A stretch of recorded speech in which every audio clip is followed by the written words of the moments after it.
this year, Bridgestone released its VT series of radial tractor tires to North America. One of the features those tires offer is what the brand calls the involute tread lug design.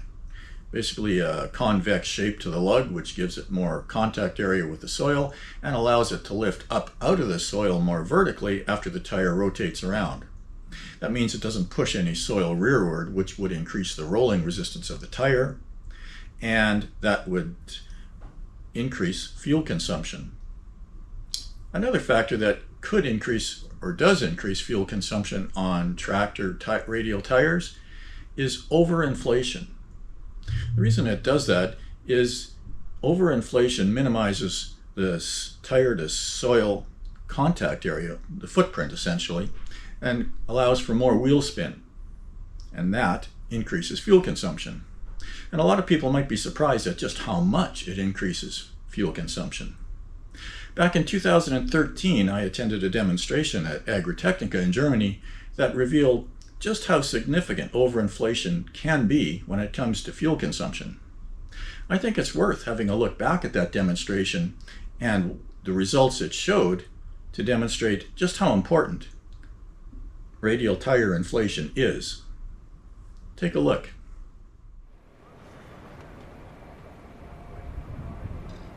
So we're here again at the Agritechnica 2013. We're here for the University of South Westphalia and we're doing some field demonstrations. What we are showing here with those two tractors is the effect that the tire pressure has on our fuel consumption. We've got two tractors here. The back one is just for braking and the front one is doing the whole work, and there we showed with two drives what the tire pressure has an influence on. On the first drive we had a higher pressure of about 1.8 bar, and there we saw that we had some wheel spin, and instead of going forward the tractor just moved some soil backwards.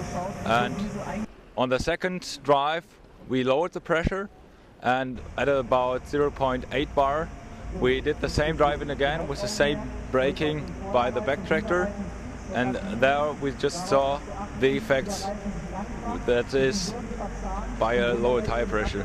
The tire gets a bigger space, a bigger contact ground with the soil, and when we look at those two tubes we can see what the result of that. The front tube is for the high pressure driving.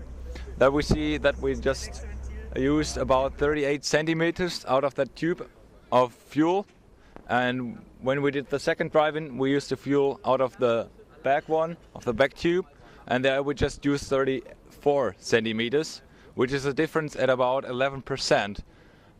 So by just lowering the tire pressure we can reduce the amount of fuel we use by 10% and more, and we have some side effects just like the comfort and lower soil compaction, and it's a very basic thing but always nice to show here.